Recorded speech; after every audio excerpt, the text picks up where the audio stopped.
bill to report to the House.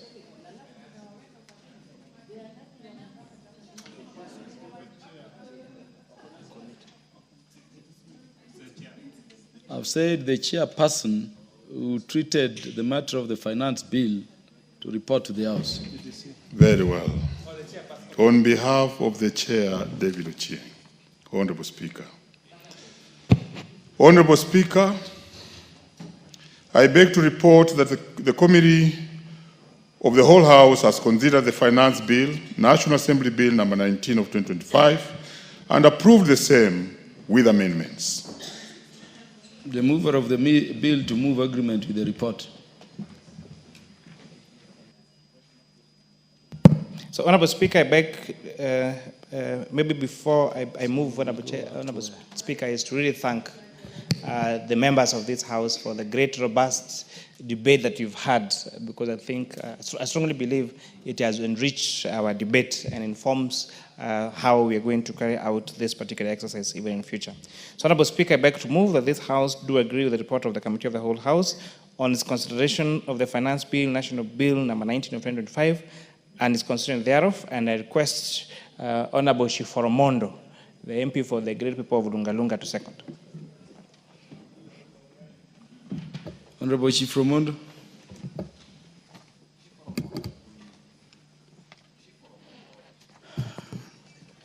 Chair, I second.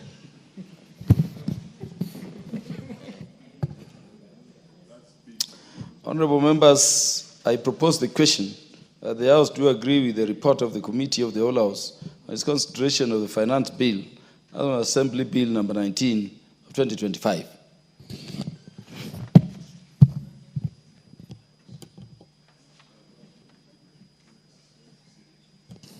Who wants to speak to this? Yeah. Yes, Honorable Omboko Mlembe. I'm a member of Parliament for Muhaya. Honorable Speaker, let me thank the members who sat through since yesterday. The debate was, yes, very, very good, and the members participated well, and that's why some of the clauses, especially, for instance, the clause on limiting the space, private space of members, did not require more debate this afternoon because the members had exhausted the debate yesterday. And again, today, the members have sat through, and consistently so, including the chair of budget, who has been in the House throughout just to follow the proceedings, plus many other members. And the contributions were across the aisle, and this has been very good, meaning that this is a finance bill that is actually acceptable by the entire House. And this is great because there was a lot of consultation, and there was also a lot of public participation, and the people's views were actually put in consideration. And therefore, I want to thank the honorable members for a job well done. Indeed, like the Chair of Finance did indicate, the finance bill should not just be a tax-raising measure only, but also to direct policy. And I think our economy needs now to create the stem and resilience so that then, therefore, we can go for the vertical expansion of the tax space. But for now, we deal with the horizontal bit so that we can build resilience for our economy. Thank you, Honorable Speaker, and I support. Any more contributions? Yes, the Honorable Makali Mulu. Yes, yes. Yeah, thank you very much, Honorable Speaker. Honorable Speaker, I want to join honorable colleagues in appreciating the good work which has been done by the Committee on Finance and Planning and the contributions by members in today's third reading. It's been very enlightening, Honorable Speaker, and I want to appreciate that the Chair of Finance could at times drop some of the amendments for the sake of this country. There are other things which are not in the bill, Honorable Speaker, but which we mentioned yesterday during the debate, which can improve our financial management and revenue-raising measures. And I just want to, in a very summarized way, to mention 3 items. One of them, Honorable Speaker, is the item on revenue leakages.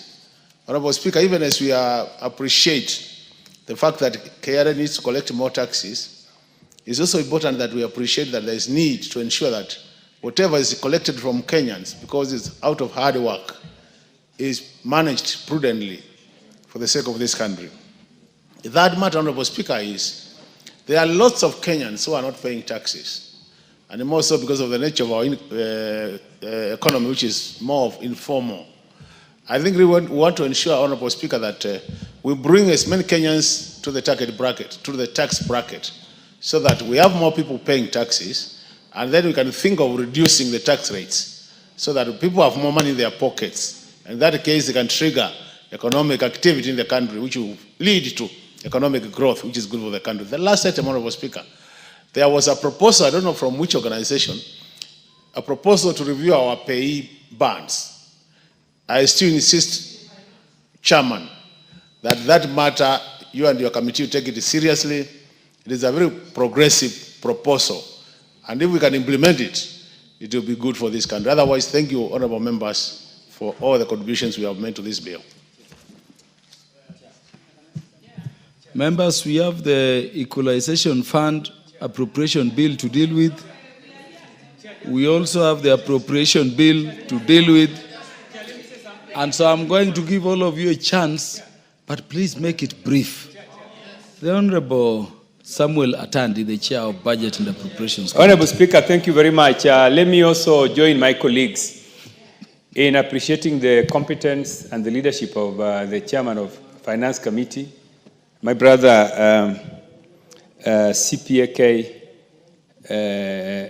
Kimani Kuria, who has ably led this committee since we joined this Parliament. Honorable Speaker, for the first time, I think we have a finance bill which is not controversial. And this is because of the manner in which the committee executed its responsibilities in listening to the public. But I also need to thank the Cabinet Secretary for National Treasury, who also went out of his way to educate Kenyans on the contents of the finance bill this time round. Because, Honorable Speaker, you noted that during the public participation forums that were organized by the National Treasury, there were cases where the Cabinet Secretary had to explain to Kenyans who were being misled by opponents of broad-based government that the bill was going to tax them massively, and even there are some taxes that did not even exist, but Kenyans were being informed that those taxes were there. So I want to thank collectively National Treasury, CS, and the Chairman and members of Finance and Finance Committee. Even when you saw us trying to disagree on the floor of the House, we were simply testing our levels of understanding of the contents of the bill. Otherwise, Honorable Speaker, going forward, we have resolved that both the Finance Committee and the Budget Committee will be working together to understand the proposals contained in the finance bill as well as the estimates, so that there's always harmony in the way these two bills work for the benefit of all Kenyans. We all want Kenya to prosper, and we all want our country to grow. So therefore, Honorable Speaker, I want to laud the committee and thank members of this House who are still here and who have actively participated. As we move to the next session where we are going to start the final two bills, appropriations bill and equalization bill, I also want to ask members to continue sitting here so that collectively we can finish these two bills, which are very, very important in our budget process. Thank you, Honorable Speaker. Thank you, Honorable Atandi. Indeed, those bills will be debated to conclusion today. So all those people who are interested in the two to begin walking back to the House. The Honorable Owen Baya. Thank you very much, Honorable Speaker. Honorable Speaker, I want to thank the committee and everybody that has participated in this Finance Bill 2025, Honorable Speaker. I look forward, Honorable Speaker, to a situation where this country handles one finance bill in 2-3 years, so that we don't have to keep on changing laws here and sometimes all these many changes could get lost in the many amendments that we make. I look forward that Kimani Kuria would have one finance bill, after 3 years another finance bill, so that we are consistent in application of the law and in the taxation regimes, instead of every financial year changing our taxation regimes. Secondly, Honorable Speaker, and this is fundamental, and I want to say this, even those that are living could hear. When I was a first timer in this House, there are people who mentored me and groomed me in terms of dealing with the third reading. The Honorable Meli Mabona would always appear at third reading only. And I asked myself why, and the sweetness of the debate is in second reading. but she would come here in third reading only. And I asked myself why. Then I realized she influences a lot of the bills and laws that pass here. The Honorable Makali Mulu would always be here.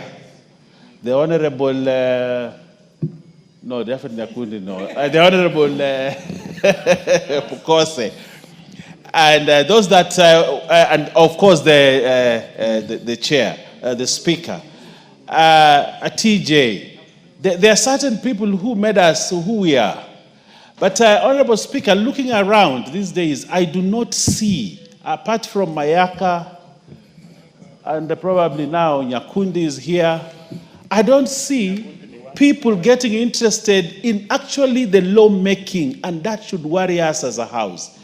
Because there are no new faces in terms of coming in here to make third reading. And I think, Honorable Millie Mabona, you have a job in your hands to train the ladies to be like you in terms of making law, just like Mayaka has consistently stayed here. Even my friend, the one from Mboni, yes, he has always been here in third reading, because that is where the law is made.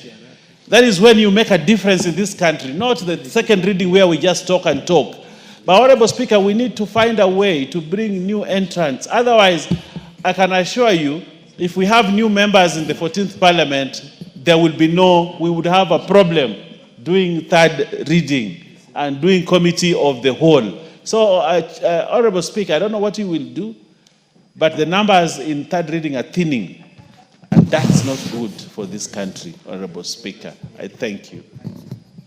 A chick that will grow into a cock is seen at birth, at the time they are hatched.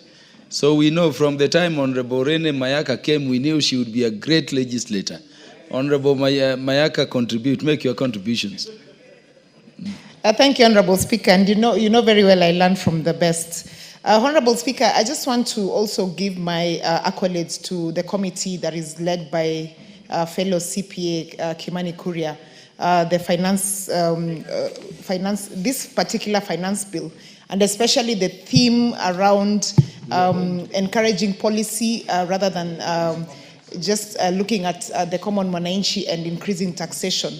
Honorable Speaker, and this is something that I wish more legislators were here to listen, because as we are the first people who should be prosecuting this matter in the court of public opinion. The public needs to hear from us, because in the past we have experienced situations where people have always treated the finance bill as an enemy of the people without really seeing the nitty-gritty of it. But this particular one has been able to show us that we can make and we can prosecute a finance bill that is actually beneficial to mwananchi. And so, Honorable Speaker, even as I make my remarks and thank the committee, I also just want to urge our parliamentary communication, when they do their communication on our social media platforms, that we need to show Kenyans the key wins, the big wins for Kenyans out there, so that they can learn that this is a very good thing. Honorable Speaker, for me, the greatest benefit out of this finance bill, and I think I've spoken to it twice, is still on the matter of no taxation towards the pension funds and the retirement benefits. So with those very few remarks, Honorable Speaker, once again, I just want to urge Kenyans to really familiarize themselves with this particular finance bill. It is a good document, it is a fantastic one, and I think we just need to encourage each other that the country is going in the right direction. I thank you.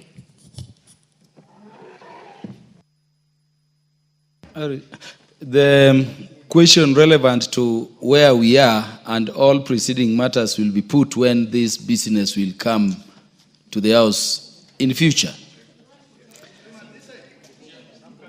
I want the chairperson to report to the House on the Kenya National Council for Population Development Bill, National Assembly Bill number 72 of 2023. Chairperson.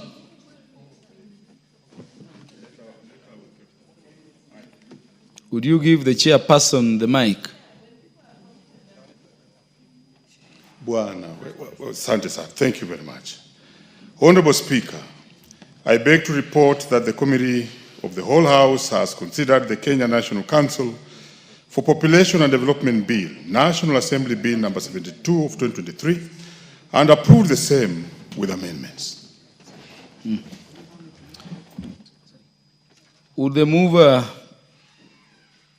move agreement with the report?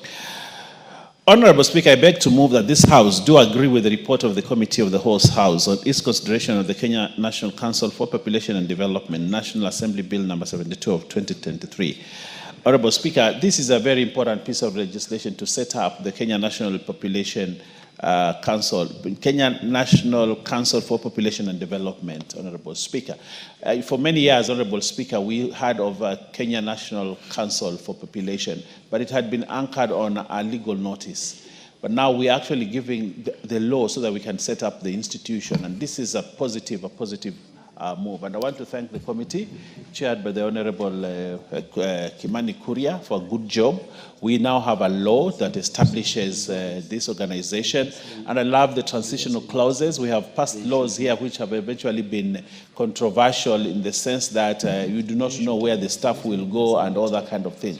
But I think we have a solid organization. This law is very solid to actually put together an organization, Honorable Speaker, that will take matters population in this country forward. And on that note, Honorable Speaker, I would like to request the Minority Whip to second.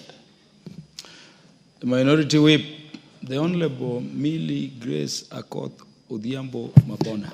Thank you, Mr. Speaker. I do rise to second and thank the Chair of Finance for a very good job for this and the previous bill on finance that has taken into account the issues and concerns of Kenyans. Mr. Speaker, I know for this segment it's not a debate, but really to congratulate and raise one or two issues. But I just want to say that contrary to the concern of a Deputy Majority Leader, is that from my experience, actually, we are doing much, much, much better as a House. The Committee of the Whole House and the third reading usually attract very little interest because it's a real place where the rubber meets the road. But increasingly, as the Parliament is growing younger and more intellectual, with greater capabilities, I see members doing a lot more. And so I just want to thank. One of the things I would want to encourage, not just because this will affect not just the bill on the population, but other bills that will be coming up, that we need to look at the diversity, the religious diversity of the country, and configure a way of being inclusive.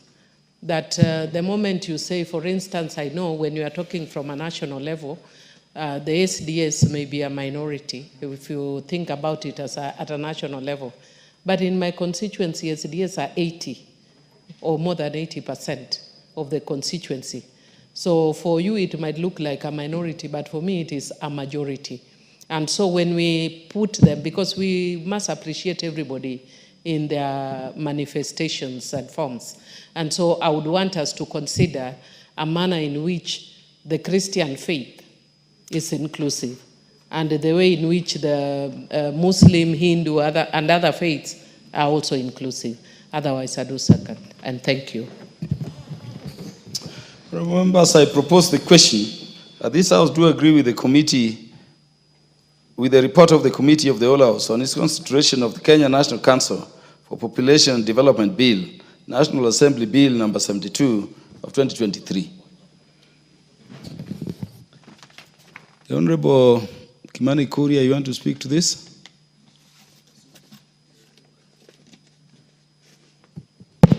Yes, Honorable Chair, sorry to take you back, but one of the conversations that this Parliament and this conversation has done, and also came out prominently during public participation, and if you read the report, you'll see that is one of our recommendations. We need to revisit our PAYE bans. If you check, Honorable Speaker, the first 208,000 shillings per annum is taxed at an income tax rate of 10%. The next 100,000 is taxed at 25%. And then there is a skip of all the way to between an annual salary of up to now that's 380,000 to 5.612 million at 30%. And therefore, that huge jump, Honorable Speaker, is something that needs to be reconsidered. But most importantly, the next 3.6 million is taxed at 32.5%, and then income above 9.6 charged at 35%. Honorable Chair, at a time when we are considering reducing the corporation tax rate, and a time when we have actually preferential corporate tax rate for particular institutions, it's important that we think in future to revisit these payaway bands. And we actually asked the National Treasury in our report to do an analysis of what this impact will be in terms of numbers, so that we try to reduce, to have more disposable income available to Kenyans on their pay-as-you-earn. Honorable Speaker, a company, for them to calculate their corporation tax, they are allowed to deduct their tax allowable expenses, that rent or power bills. But no, for employed people, they're not allowed to deduct the expenses that they incur in the generation of their income. So your transport to work is not considered when they are calculating your pay as you earn, but the transportation that a company does in their course of business is considered as a tax deductible expense. So we have actually asked National Treasury to do, and KRA to do an analysis of this, and hopefully in the subsequent legislation, then we're looking forward to review this, so that at least we try to have a higher disposable income available to Kenyans. Thank you, Honorable Speaker, for magnanimity in agreeing that I contribute to this, even when this matter had already passed. Thank you. Honorable Kimani Kuria, because it is so important, I allowed you to speak to it because we are on a different subject, but it's very important. And I know the contribution you've made, though belated, pleases Honorable Makali Mulu. Would I remind all of us that we are on the Kenya National Council for Population and Development Bill? Yes, the Honorable Millie Odhiambo. Mr. Speaker, sometimes it's good to help us as a legal mind. And because he was also saying very nice things, I decided to be quiet. But in future, just create a link. And the link to say, like now you are talking about population. So all you say is the population of Kenya has grown immensely, but you see because of this tax, I don't know what, and you'll raise the issues. Population. That's the entry point. Yes, so again, honorable members, the question for the adoption of the report of the committee and other matters remaining under this particular bill will be transacted in the future when the House Business Committee will next schedule it to be transacted. Next order. The Honorable Dido Raso never raises a point of order. What is out of order today?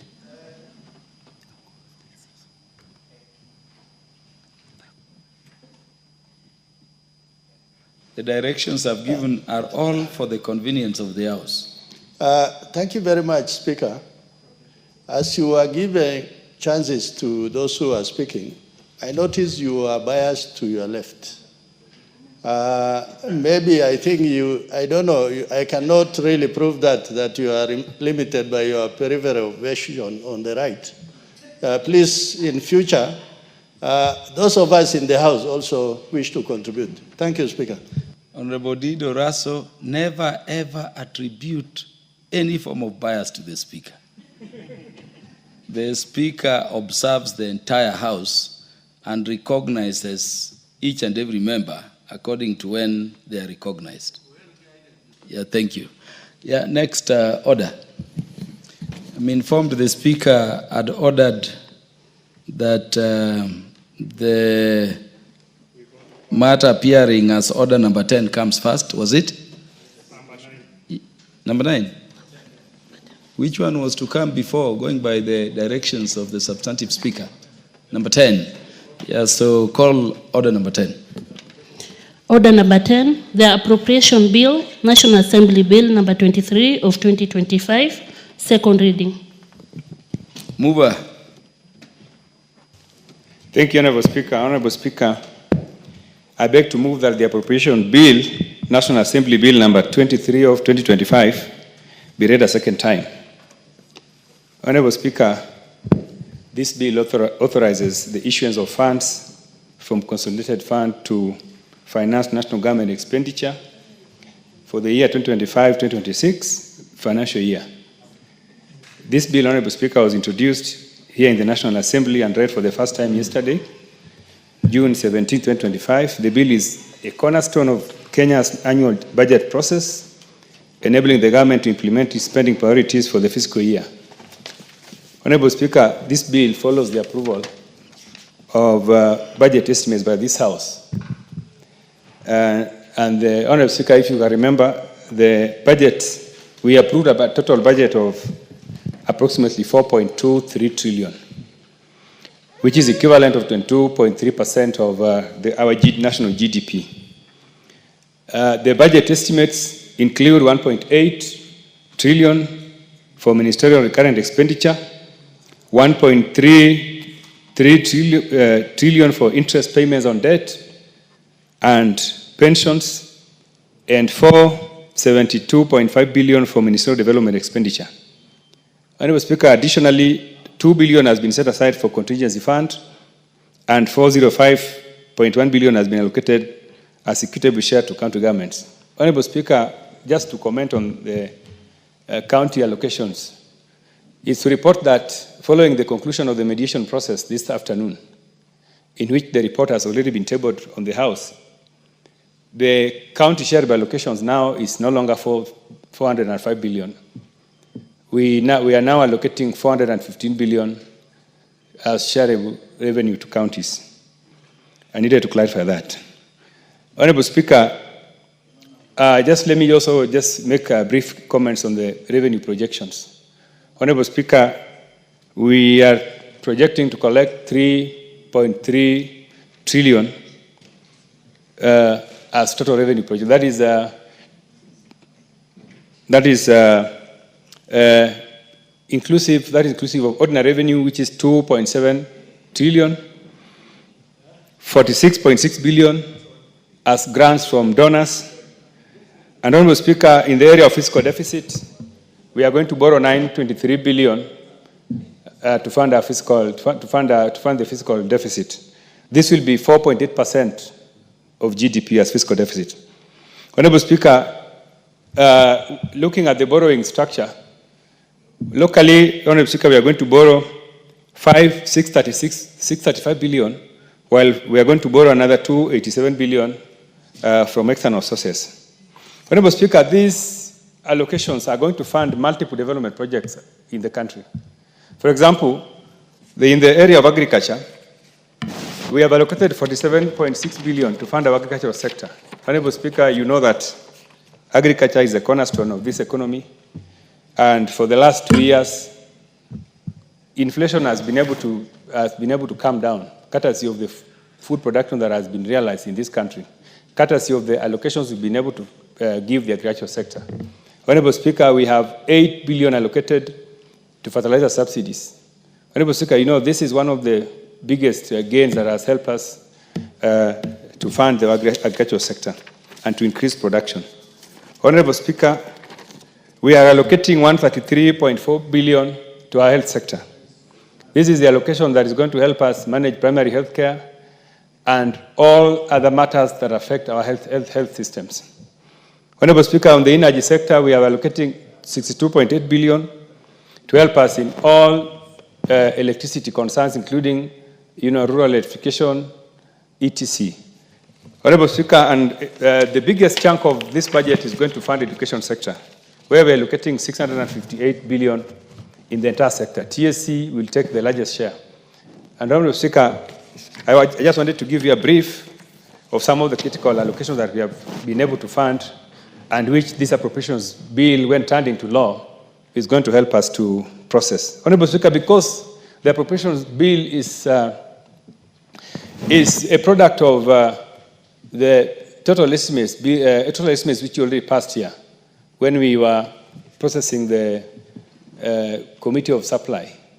I know that members were able to get the opportunity to discuss the bill at the Committee of Supply, and there is really nothing new which we are introducing. We just want to pass the appropriations bill to give power, so that once the bill is signed into law, then now the government can be able to begin spending.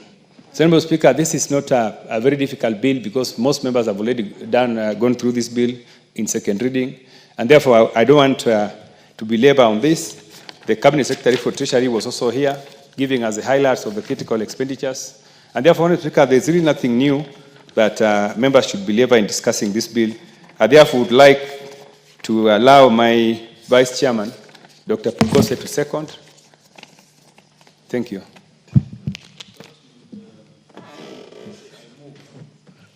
Yes, Honorable Speaker, I move and ask my able Vice Chairman, Dr. Pukose, to second. The Honorable Pukose. Honorable Speaker, thank you. I stand to second the appropriation bill, National Assembly Bill number 23 of 2025. As ably moved by my chair, Honorable Speaker, I think we prosecuted when most of it during the budget estimates and also most of it during the Committee of Supplies. And now this is the last stage of this bill that we are enabling the government and the other agencies, the executive, the legislature, and the judiciary to access these funds. Honorable Speaker, as ably put, we've also, just as the chair put it, we've finished with the negotiations with the Senate, and now through the division of revenue, that increases the allocations to the Senate. And initially, with the current formula now that has also been read today by the Speaker and forwarded to the committee, that means that all the counties in the country will be able to at least access money for development by us agreeing to the 415 billion. So the counties that were feeling marginalized, like Elgeyo Marakwet, Taita Taveta, and others that were not accessing something, that increment has actually substantially moved with the new formula, which is the fourth formula by CRA that was submitted to the Senate and committed to this House. So, Honorable Speaker, what we hope is that this money will be used diligently, and we want to ask the EACC and other agencies to really do their work, make sure that there is no leakages, because that makes, when we have leakages and money ending in other people's pockets, what it means is that services are not able to be delivered.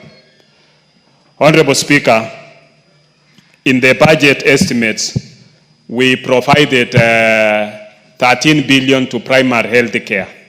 That means health facilities in this country, level 2, level 3, and outpatient level 4, should be able to provide, you should be able to visit when you are sick, those facilities, and access these services. And we are hoping that with the ICT system in place, that the counties will be able to make sure that our people access healthcare services. You are able to walk into a hospital, be treated, and go home with medication. And we know KEMSA has also been capitalized, such that they are now able at a tune of 1.5 billion. That means with that recapitalization of KEMSA, we should be able to have supplies of medicines without any challenge. With those few remarks, Honorable Speaker, I second. Honorable members, I now propose the question.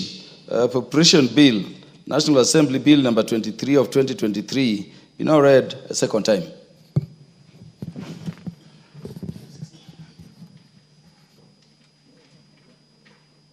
I want to give the first chance to the Honorable Dr. Makali Mulu because of rank in these matters. Yeah, thank you so much, Honorable Speaker.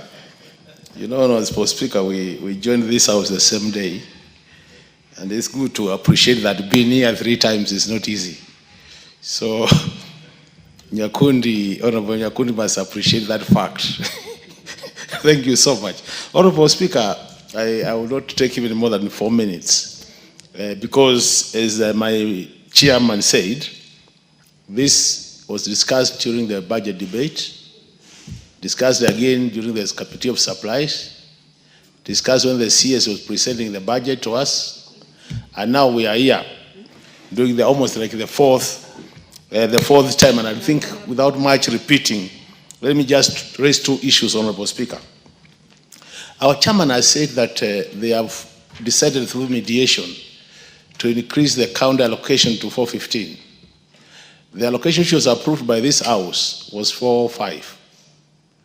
At that time, when we approved the allocation of 405 billion, we had already pegged our borrowing to 4.5% of the GDP, which in figures was translating to 896 billion. So I think it would be important for the chairman to tell Kenyans, this additional 10 billion going to the counties, is it going to be part of the borrowing? Is it a reorganization? Because that must come out, because I think it will have impact on the budget deficit. The other issue, Honorable Speaker, which is closely tied to that, is that when we approved the budget ourselves as a House, we were at 896 in terms of billion borrowing. When the CS Treasury came and made his presentation, he mentioned the budget deficit will now move from 896 to 923 billion, a difference of 47 billion, which this House had not factored in. I don't know whether that is still additional borrowing, which means our budget deficit, as approved by this House through the medium-term debt strategy, will also be changing without going through our committee process. The Public Debt and Privatization Committee of this House approved 4.5% of GDP as the deficit for this year. So the figure of 47 billion and the figure of 10 billion, my Honorable Chairman should be able to tell the Kenyans, are we borrowing more or are we cutting on expenditure on some items so that we fit within our suit? With those many remarks, Honorable Speaker, I support.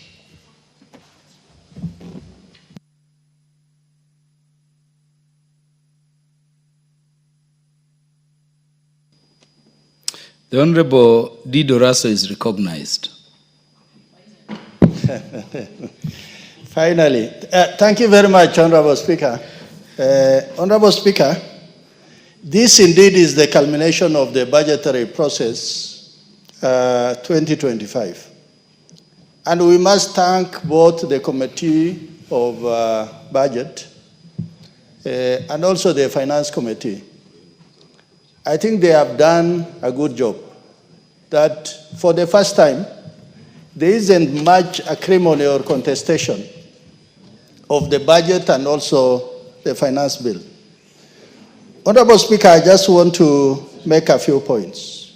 The first one is this indeed is the budget on one piece of paper. It's like a shopping list. It has been aggregated that what is at the national executive, at the national level, at the judiciary, the legislature, and also at the county. The first thing which we must ask of each other as Kenyans is serious physical management of the economy. What Honorable Makali Mulu there said, if we must manage our economy well, the budget deficit should not grow more than 4%, or it should even come lesser so that we borrow less from outside or even internally. The second issue, Honorable Speaker, is the issue of corruption and misuse of public resources. If you look at the budget for this year is 4.3 trillion. Indeed, that is the highest budget, I think, for a very long time, and for that matter, this time. And we must look after these resources. Let anybody not take advantage to think that there's a lot of resources out there that they can misuse and abuse. Thirdly, Honorable Speaker, it is the issue of monitoring and evaluation, and also oversight by this House. If we give any institution resources, both at the national and the county level, those resources must be monitored, must be checked, and we must certify. Because ultimately, as a budget-making house, we are the final authority on use of those resources. So in that case, it is our signature that counts at the end of it all. And that is why we must make sure there's value for money for Kenyans. With those remarks, Honorable Speaker, I thank you for giving me the opportunity, and also I want to thank my colleagues from those two committees who have indeed done a great job that we are able to see the finality of the budget. Thank you, Honorable Speaker. The Honorable Nyakundi.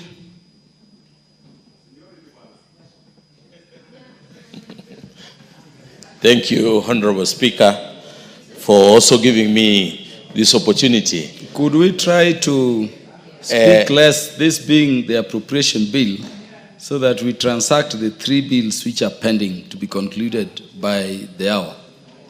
Thank you for giving me this opportunity, Honorable Speaker, to also put a word on the appropriation bill, the National Assembly Bill number 23.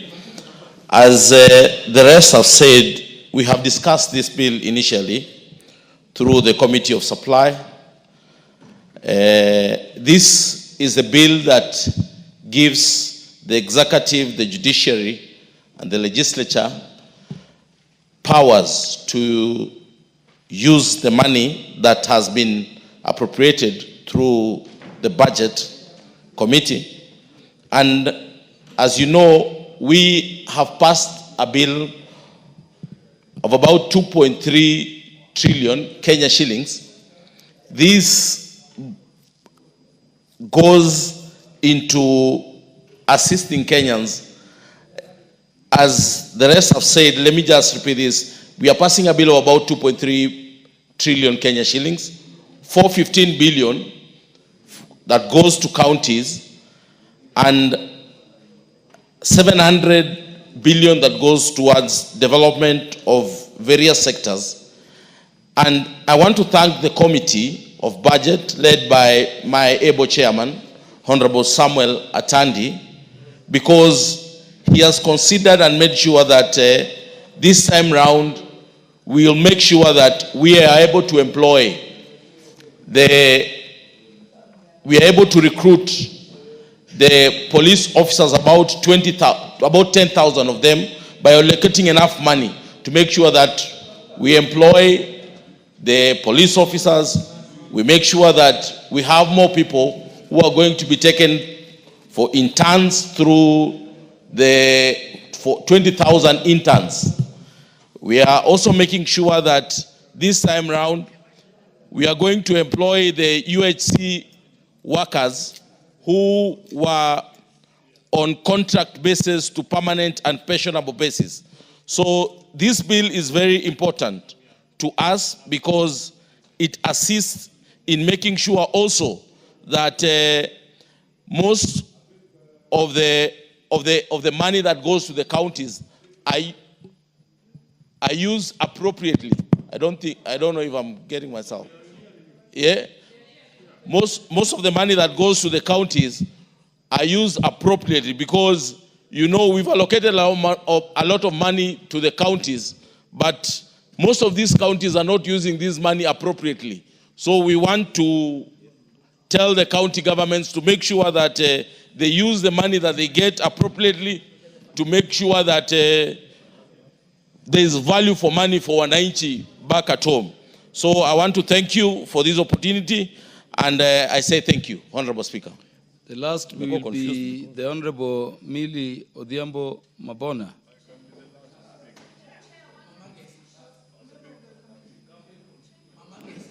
Thank you, Mr. Speaker, for giving me this opportunity. Mr. Speaker, I want to thank the Budget Committee Chair for this noble task that he's doing as the chair of budget. And Mr. Speaker, I also want to thank the Budget Committee for the good work that they have done. Mr. Speaker, when you listen to Honorable Makali and the others, they have been citing a lot of figures. Mr. Speaker, I recently joined a PhD program, and we are doing statistics. We are put in a group where we are supposed to do a task on probabilities. And I volunteered that I will do the typing. So, Mr. Speaker, even here, I will use pros. The figures I will leave to the Makali Mulus of this House. So I will look at the pros and say that, Mr. Speaker, I'm glad that we have embarked on zero budgeting as an approach. And I hope that we make it a reality. Mr. Speaker, again, I noticed that we have been realistic in revenue estimates, but our budgeting is not as responsive. So we need to be a bit more bold. And I'm hoping our expert, John Barry, would be more bold in the next, so that we actually have a balanced budget in future. Mr. Speaker, I would have, even though, and somebody can actually challenge me to this, the 15% that goes to the counties is actually courtesy of me. They would actually be having a zero. So I'm speaking here confidently as a person who moved for the 15% when we were in the select committee of the Constitution. And it had been proposed that we put no percentage. And I fought very viciously. First, it was at 40%, which our party was pushing, but it was disappearing altogether. So my amendment at 15% is what has ensured that the counties have no less than 15%. But I was reluctant that would be giving the 415 in the DORA bill. And the reason, Mr. Speaker, is that the counties are not being very kind to the National Assembly. They are getting substantial amounts of money, but they are still looking at our port as a National Assembly. Not as members of Parliament, but as the National Assembly.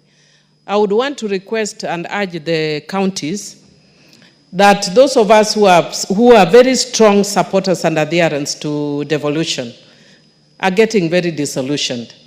And I don't believe, Mr. Speaker, that more than 40 chief executives of the counties can be thieves. I don't believe so. And therefore, there must be something wrong, either in structure or in the manner of operation of the counties. We can't just take a quick decision about governors stealing. So they are not necessarily stealing, or maybe there are some that are stealing, but there is a problem, and we must find out what the problem is. And the reason I'm saying this is you go from county to county without being specific which counties.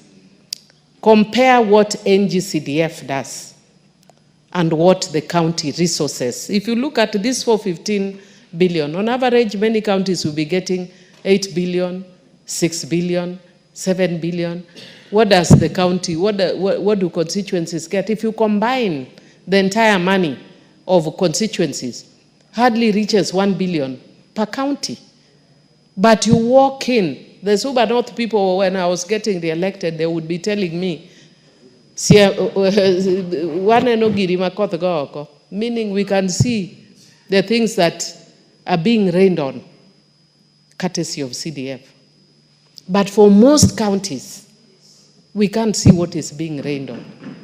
And that, if you translate in the layman's term, they are telling you either we are putting too much money to recurrent in the counties, or there is a leakage in terms of expenditure. And we must actually do a proper audit of the counties for purposes of discovering where the problem lies. We need to help our counties. It speaks to the issue of prudent management of resources. Mr. Speaker, I am happy that we have considered areas that are very dear to my heart: education, touches on children and young people; the health sector, that touches on women; water transport, especially Lake Victoria Ferry; the blue economy, that touches on fishermen. I'm very happy on that. But, Mr. Speaker, And I can see the chairman of budget is managing time. But even as he manages time, I said this when we were ordinary members with him as the budget committee. But please, consider child welfare with the rampant cases in future of abuse against children. Consider gender with rampant cases of sexual and gender-based violence and femicide. Otherwise, Mr. Speaker, I do support, because I know we are managing time. We are sitting until 9, and Mr. Speaker, also yet again want to thank members. The public don't know how dedicated members are. We sit here until 9. The media will never report. They will only look at the negative. So I congratulate members and thank you for sitting this long. Thank you. There is no more interest in this except the interest of Honorable Dr. John Mutunga. Could you make your contributions in 3 minutes? All else could speak to the same matters when we transact equalization fund bill. Thank you very much, Honorable Speaker, for the opportunity to close this debate. Honorable Speaker, the question is, why do we appropriate? Of course, we realize that if we don't, then we'll be outside the law. Besides that, Honorable Speaker, we need to appropriate so that there is continuity of state, so that also we remain within we do the right thing. Honorable Speaker, I wish to thank the committee for doing a good job. The committee this year has really tried to stick within the limits. It has cautioned the different sectors, the different committees, the departmental committees to remain within the limit so that we do not overstretch the budget deficit. Honorable Speaker, we appropriate this money, and we need to be asking ourselves, to what extent is the money given out used for the purpose it is given?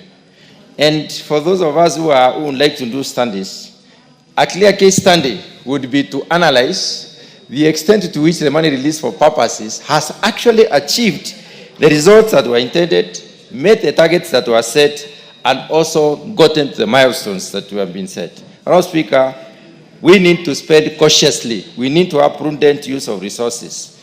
Observe the value for money. There's a bit of waste in this country that needs to be observed, to be checked. Honorable Speaker, the future of budgeting, besides sustaining the systems that have been, we need to rationalize on these budgets. We need to get to know, how do we turn around jobs? Which sectors do we need to give prominence so that we can also industrialize this country, so that we can create more jobs that are needed by our young people, so that we can also be able to sell out of this country? Honorable Speaker, with those few remarks, I wish to support. Yeah, the mover will reply. The Honorable Moroto will be recognized to contribute when we deal with the matter on equalization fund appropriation bill. Thank you, Honorable Speaker. And I want to thank honorable members for their participation and contributions on this bill. Honorable Speaker, just allow me to react to a few issues that were raised by members. One, Honorable Speaker, Dr. Makali Mulu has questioned how we are going to raise the 10 billion which we have added to the county share allocations. Honorable Speaker, I want to say that for the very first time, this year, our revenue projection as Parliamentary Budget Office, is higher than the revenue projection by National Treasury. As a matter of fact, our figure is higher by about 40 billion. National Treasury has projected ordinary revenue at 2.79 trillion.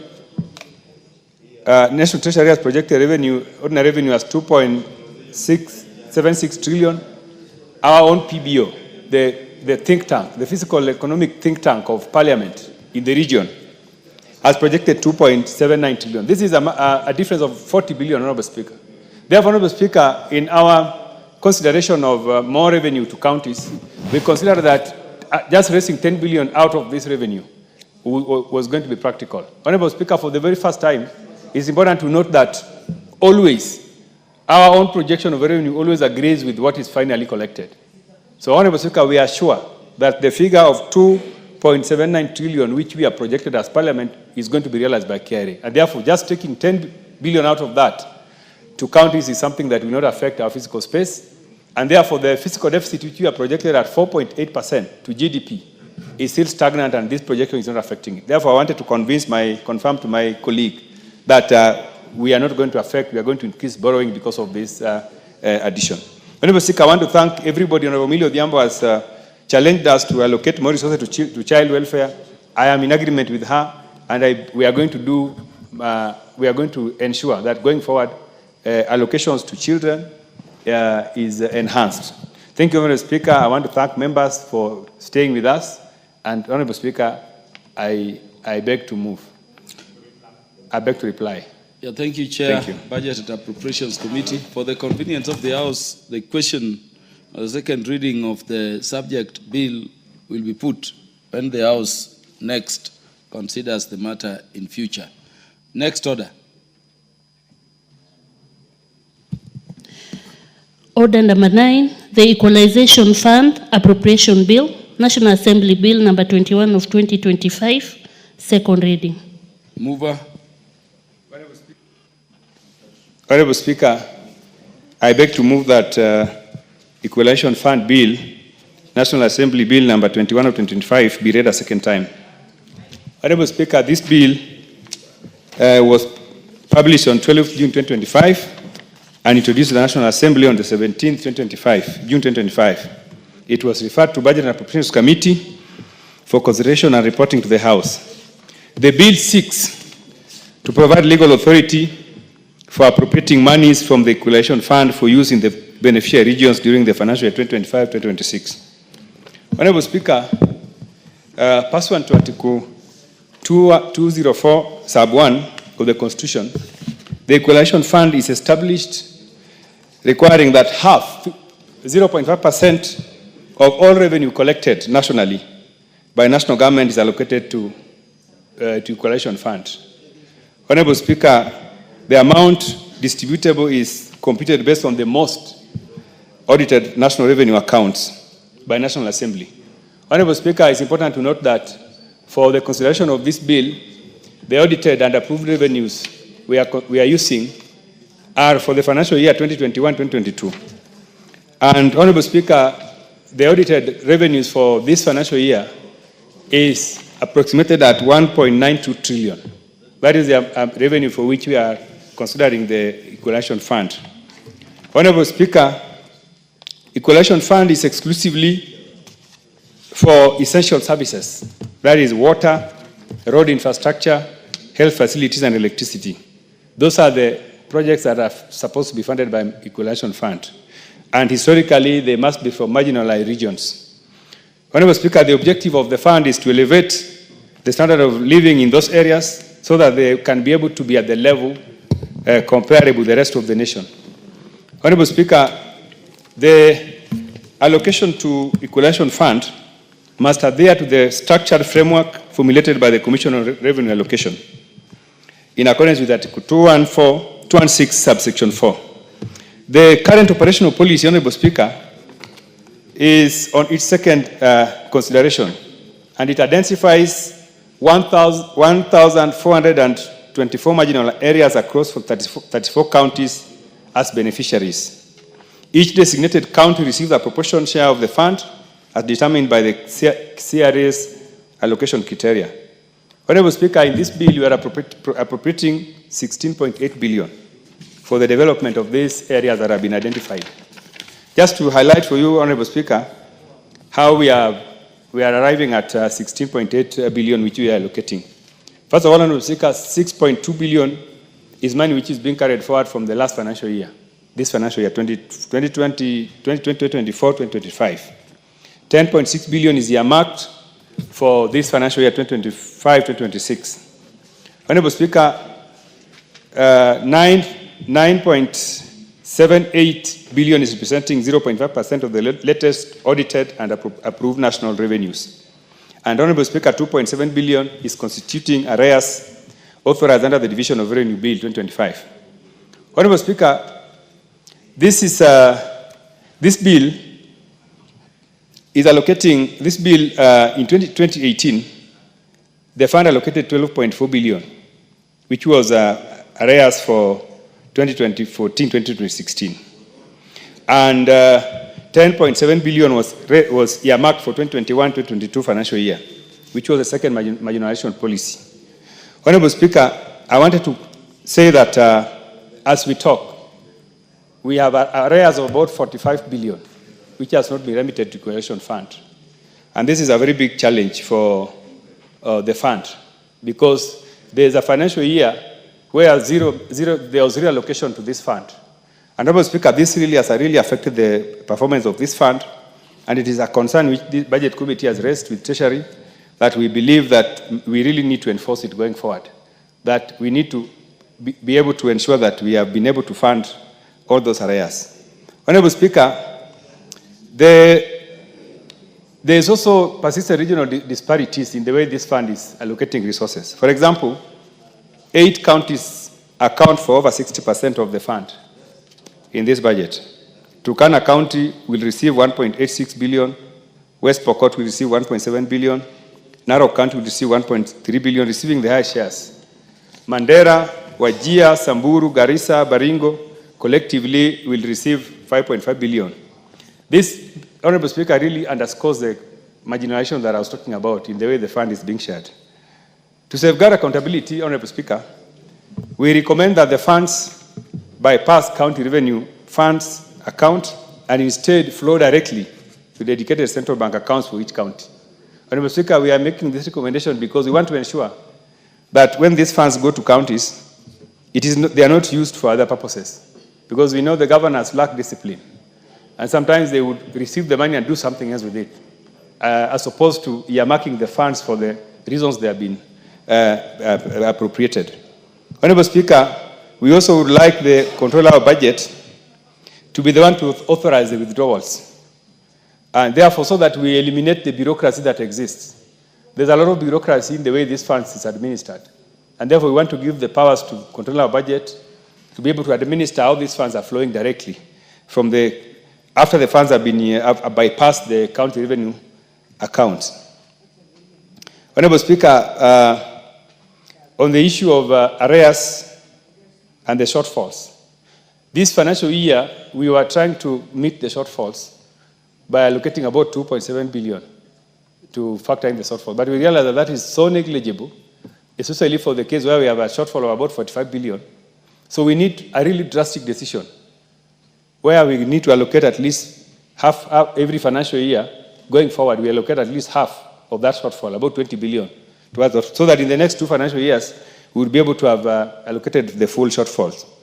Honorable Speaker, I therefore would like to recommend that this House approves the Equalization Fund Bill as it is, appropriations bill as it is, to allow us to move and allow the counties and the resources to flow to the projects. Honorable Speaker, I move and call upon my able deputy, the Honorable Pukose, to second. The Honorable Robert Pukose.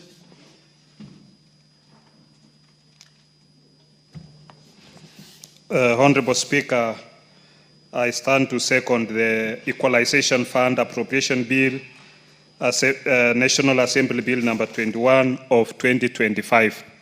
Honorable Speaker, this Equalization Fund is a creation of the Constitution 2010 under Article 204 as put by my chair.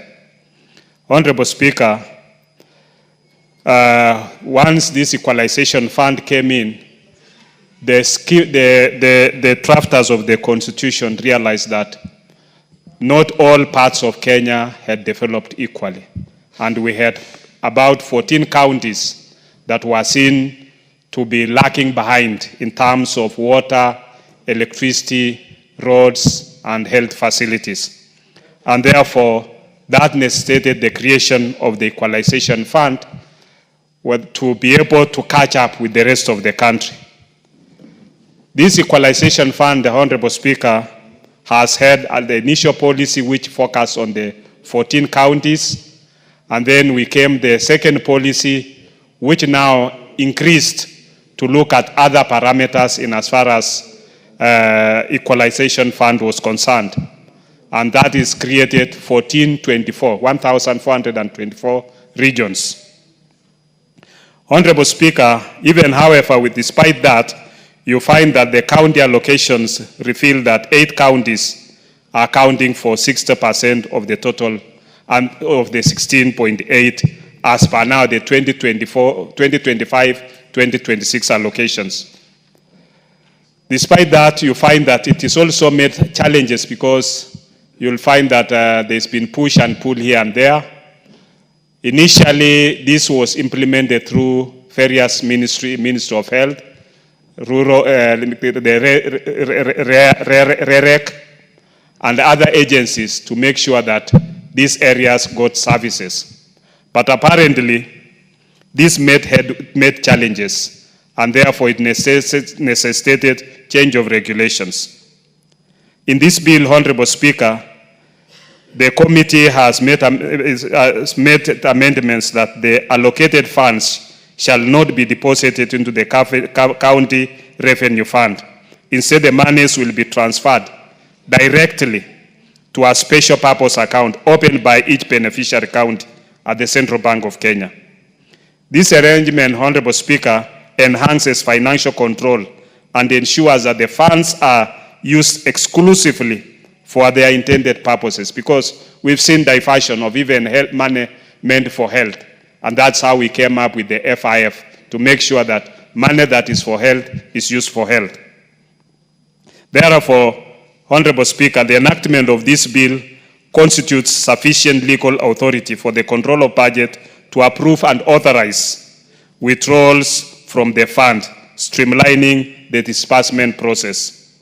In addition, Honorable Speaker, the bill also provides that once the control of budget authorizes a withdrawal from the equalization fund, and the Secretary of the Board submits written instructions through the National Treasury requesting the release of the funds, this documentation shall constitute sufficient authority for the Central Bank of Kenya to effect payment from the fund account. And this ensures that there is some accountability, and the money is going directly to those projects, because you look at the allocations in terms of the schedule which is there, first schedule, allocation per county and per constituency. There are projects which have been approved by the board, and therefore, if the money is diverted into other issues, then you have pending bills. Honorable Speaker, as we speak today, we have pending bills from the first disbursement, and even money that is lying within the ministries not having been utilized because there were hitches in as far as legal challenges that came in during that time, where we had governors going to court, and we even had amendment to the regulations. So, Honorable Speaker, the committee, having scrutinized this, feels that outstanding arrears to the equalization fund, which stood at 46.5 billion as of June 2024, against a cumulative entitlement of 59.96 billion since the fund's conception. This means that only 13.3 billion, equivalent to 22.4% of the total entitlement amount, has been disbursed to the fund. This shortfall in funding not only undermines the fund's credibility, but also poses a serious threat to the achievement of its core mandates, considering that the fund had a lifetime of 20 years, and therefore it might be coming to an end. But I think in the wisdom of this House, we can still do an amendment to extend that period for the fund. Honorable Speaker, with those few remarks, I want to second. Thank you. I now propose the question that the Equalization Fund Appropriation Bill, National Assembly Bill number 21 of 2025, be now read a second time. The Honorable Samuel Moroto is recognized. Thank you very much, Mr. Speaker. And I want to thank my committee members in the Budget and Appropriation, led by the Chair and the Vice Chair. Personally here, my history, when you got independent in 1963, I was 2 years old. And then I've served. I used to sing my choir to Kenyatta, Mzee. Then I served Moi, Kibaki, Uhuru, and now. The chair knows what happened here. Our game anyway, which is normal. And I like him. This is a legislation team. Among the three arms of government, let us be serious. We are now talking about equalization. Our salaries was barred by 1965 Session 10 paper not to access anything from Kenya government. And it affected some of us from West Pokot. West Pokot became closed district. That's why Kenyatta and the 6 and the 5 others, they are all 6. That's why they call it Kapenguria 6. I want to sincerely thank all legislators because I was here during my time. Raila became our General Secretary and Minister for Energy. Then, during the 2010, what we are now celebrating as the fall of the government is the champion of that one. There's nothing I can regret of that. So, there were 14 counties. Always others were added. And we cannot, because all are Kenyans, they have to benefit from what is coming up. Mr. Speaker, let us be serious with our National Assembly and national government. Anything. Equalization was put under national government, not county. Not county government. Now, if we decide, we say, okay, let us put this one here too. Okay, unajua, this most of the these governors, most of them were here. Because of the greedy, they want to divert everything to the other side.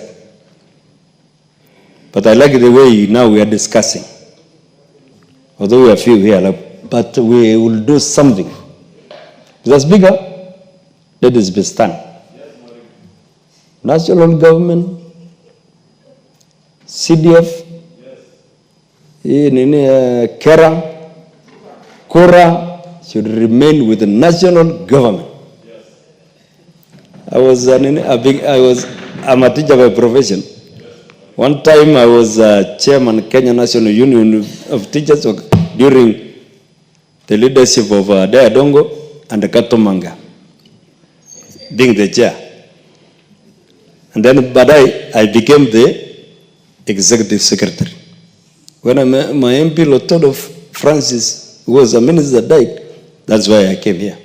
So I don't want to say much, but I want to say, let us stand on what is in our constitution. I played on it. I was in the secretariat of KCC. Who is this coming now to want to water down this 1 year? Thank you. Honorable Naisula Lesuda. Thank you very much, Speaker. And thank you to Honorable Moroto for that very good history class that he has taken us through.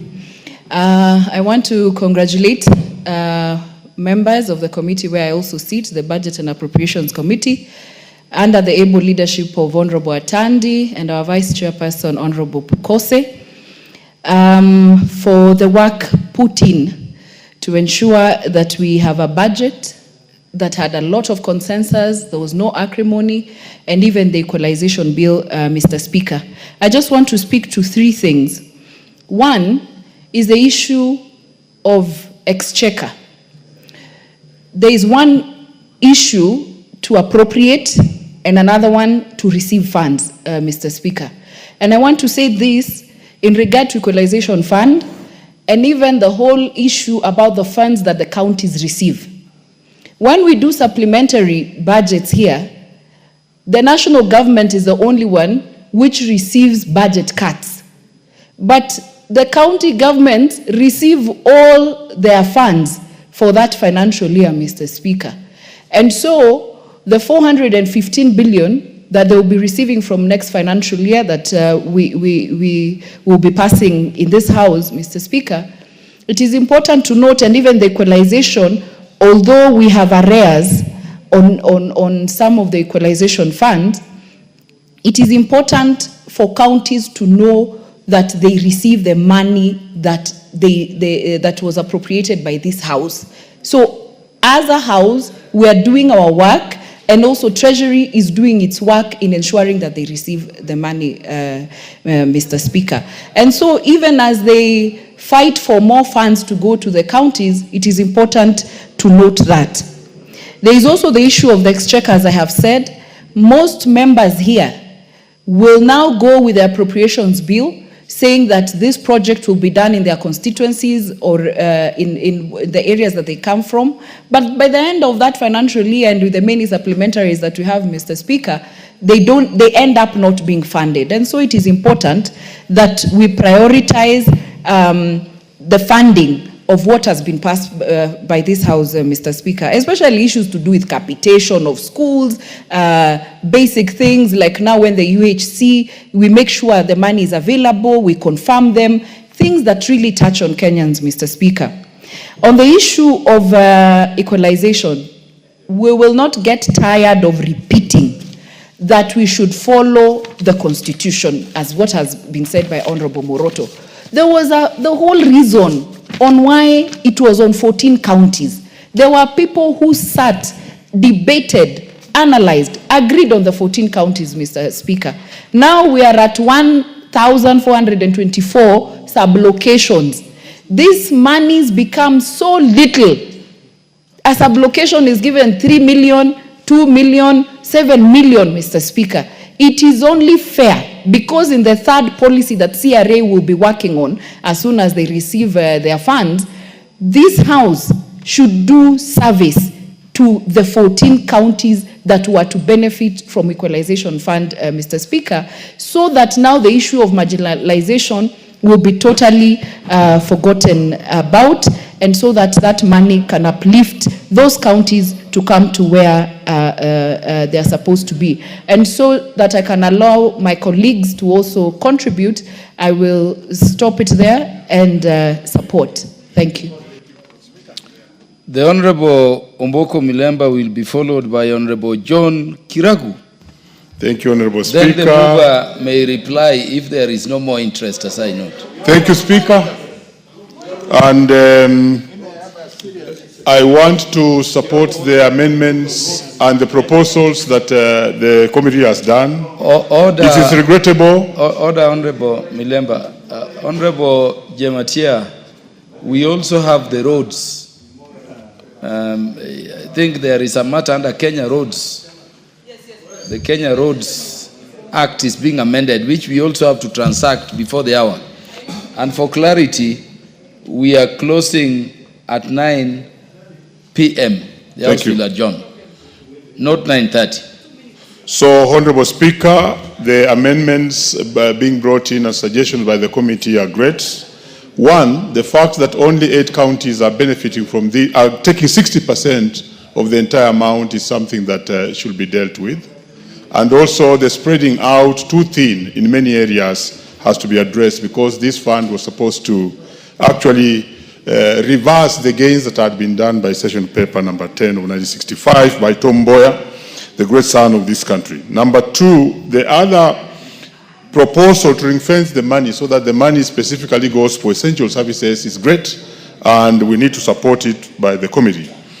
As we spread out this money, these are also the counties, Honorable Speaker, which are having biggest challenges in the education sector.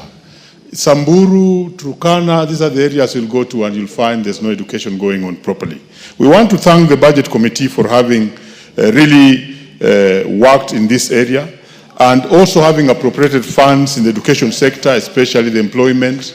The government has done very well in the employment of the 87,000 teachers and also has done very well, even this budget, there's about 7.1 billion for the JSS and also capitation for schools together with the JSS payments in the budget. But Honorable Speaker, I would wish the Chair of Budget, Honorable Tandi, to notice that there's some miss that we got in this budget.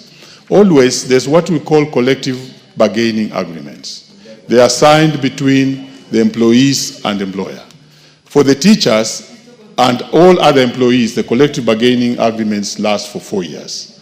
This year, the collective bargaining agreement for the teachers has ended. And in law, another one has to be signed. And therefore, it was being looked at that this budget would deal with this. But I know your good office will be looking into this because in the coming supplementary budgets, because already the CBS are exhausted. And what we realize out of collective bargaining agreements, Honorable Speaker, is that that's why you no longer see teachers go on strike every December the way it used to be. In the old time, every December there will be a strike before exams. So it's very important that Chair Budget and the committee, you look at how we shall get a new CBA appropriated for the teachers so that we have safe haven of learning through up to the exam time in December and even beyond that particular time. That will be very, very important for that particular sector. Very well, because I know many people want to speak on this, I would want to stop there and thank you, Honorable Speaker. The Honorable Engineer John Kiragu. Or you want to speak to the roads and we call the mover to reply? No, Chair, I'll be very brief. Honorable Speaker, I want to rise to support this bill, and particularly just to recognize that in fact there are certain areas in this country that are marginalized, and it is important that even as we do our budget, to make sure that every corner of this nation gets basic infrastructure, whether it's water, electricity, roads, and all the other important infrastructure to enable every part of this country develop. Recently, I went to Marsabit, and I realized that there is so much potential that we can exploit in this country.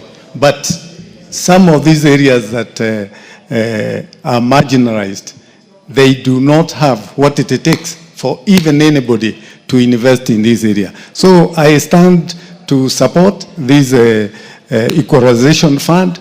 But Honorable Speaker, I also call upon people who receive this money and they turn it into their personal use, bring it in Nairobi to build flats and other things, that they actually do the service to this nation. Because what is important for us is to make sure that the monies that are going for these specific projects, they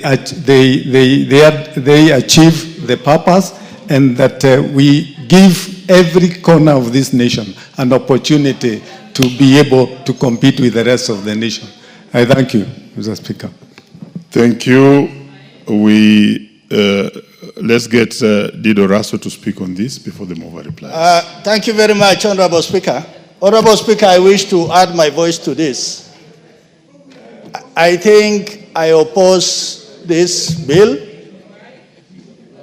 It is in my interest and in the interest of my people that equalization is about equalization. I think we are not going to just be pen pushers, Honorable Speaker. Looking at the allocation that is here, I noticed that this allocation has been made in such a way that even areas that are relatively developed are being given money, but not enough money. You are given 10 million, 5 million, 12 million. to do what? It is important that you look at even areas. I'm looking at Marsabit, where there is that allocation. That Lysam is 302 million, Moyalet 175, Nodor 239, Saku 45 million. Do I do roads? Do I put it in electricity or in medical or in what? So for that reason, Honorable Speaker, I think marginalization continues, and the way even these resources are being allocated to the counties, it means that equalization is not likely to meet the objective that the Constitution had intended from the beginning. So for that reason, I oppose this bill. On Mwashako.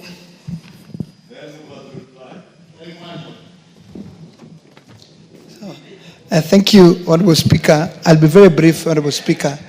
One, I stand to support this bill, Equalization Fund Appropriation Bill, National Assembly Bill number 21. Honorable Speaker, it is, as I support this bill, I need to bring out a few issues that concern this bill. Number one, Honorable Speaker, the first marginalization policy identified 14 counties to be the beneficiaries of the Article 204, where Equalization Fund is based.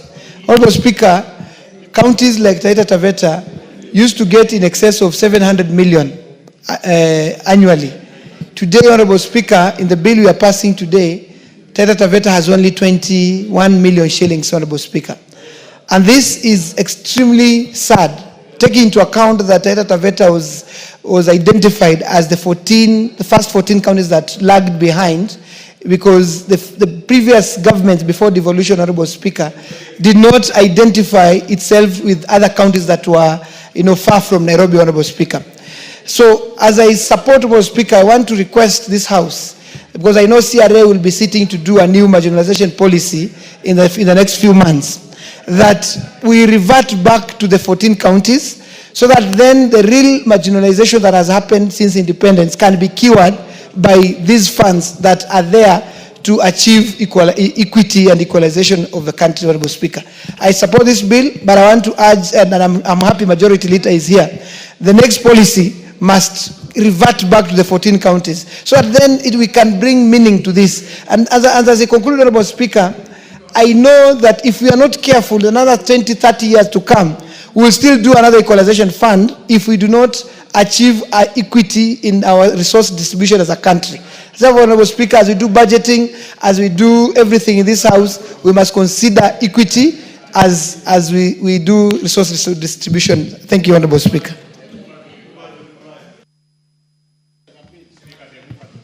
Mover. Thank you, Honorable Speaker. Honorable Speaker, with your kind permission, I would like to donate 1 minute to Dr. Makali Mulu to just make up one point. 1 minute, please, Dr. Honorable Speaker, thank you so much, and thank you so much, my chairman. What I wanted to say, Honorable Speaker, one point which has not come out clear is the issue that as a result of the second marginalization policy, we moved from 14 counties to 34 counties, and we moved to 107 constituencies and 1,024 sublocations.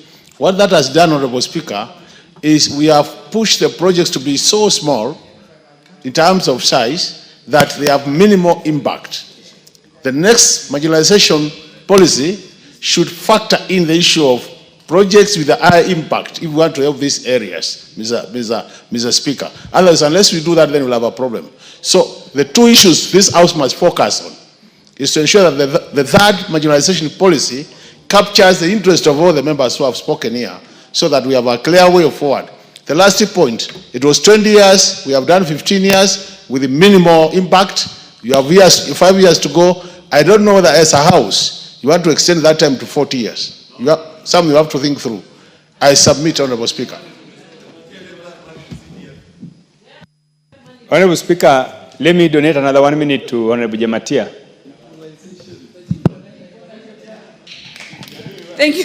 Thank you so much, Honorable Speaker. And thank you, my chair, for donating the time. I want to also say the framers of the Constitution, Mr. Speaker, took their time and understand the importance of equalization.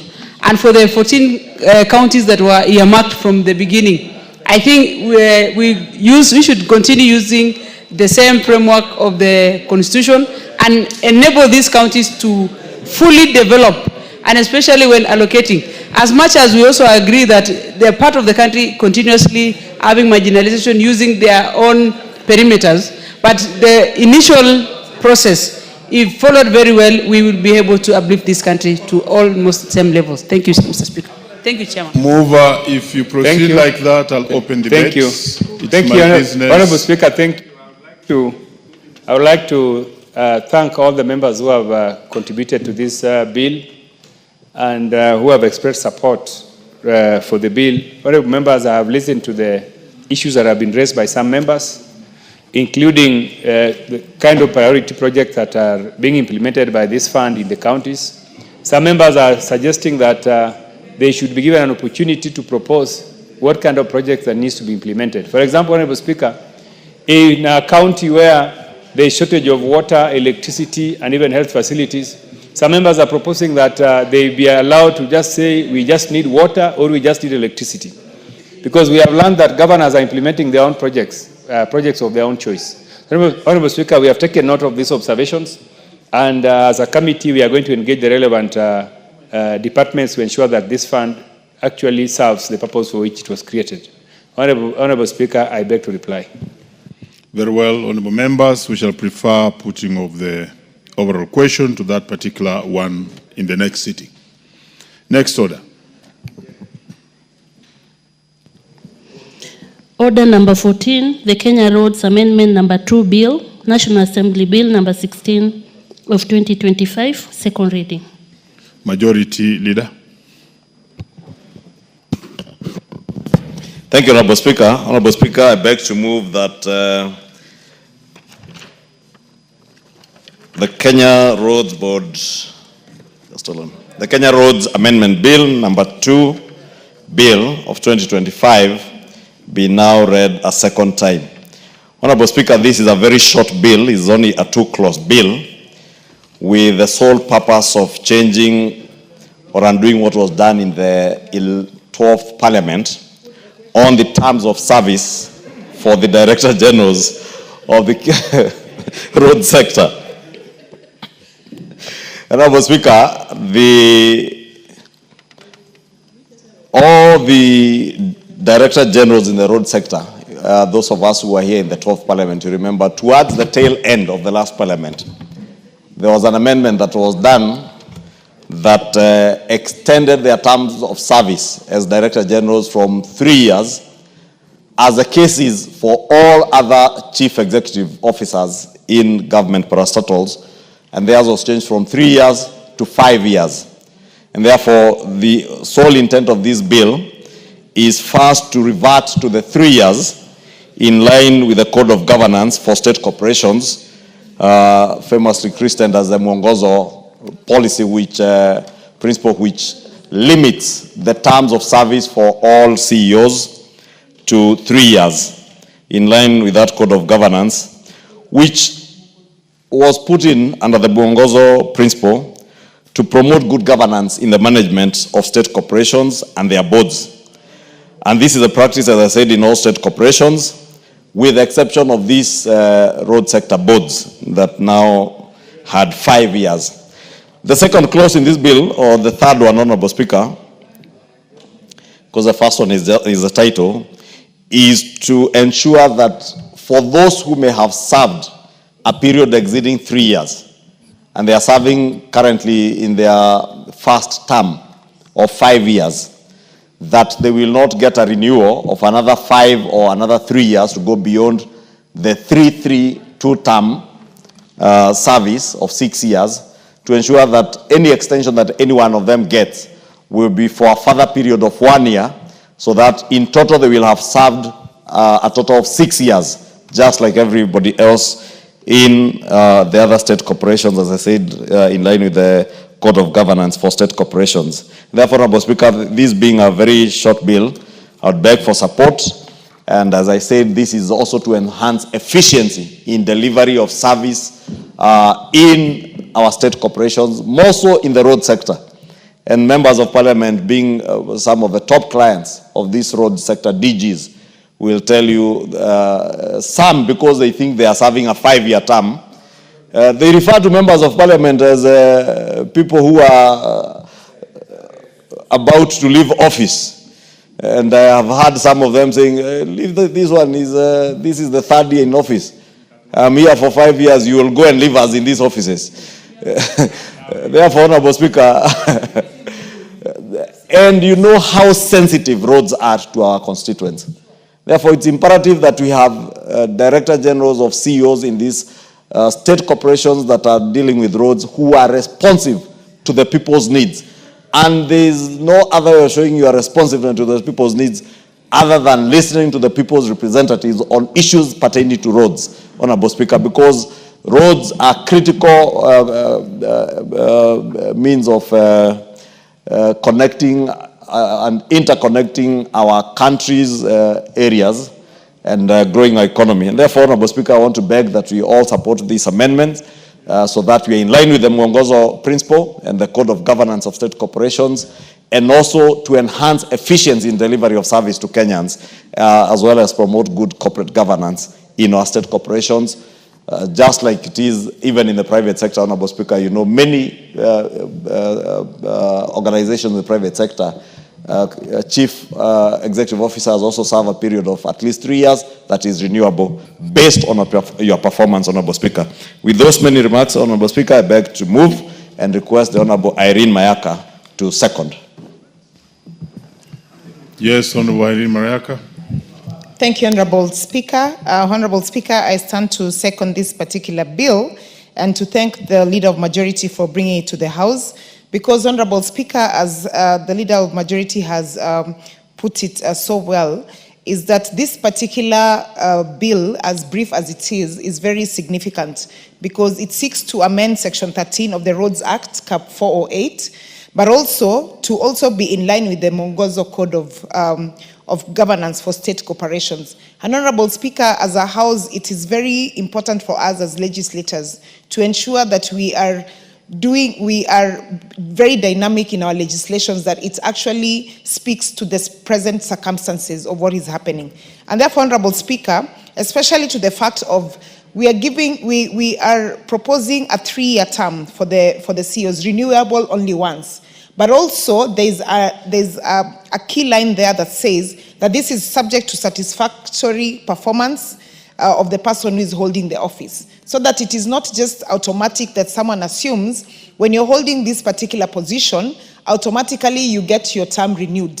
You have to demonstrate that you've actually performed your duties very satisfactorily. Honorable Speaker, also very important to mention is the transitional provision that is in this particular amendment to ensure that those who are in office are also protected by this, and we are not leaving any ambiguity to law. So, Honorable Speaker, with those few remarks, I beg to second. I thank you. Honorable members, I now propose the question that the Kenya Roads Amendment Number 2 Bill, National Assembly Bill Number 16 of 2025, be now read a second time. First by Honorable Kaluma.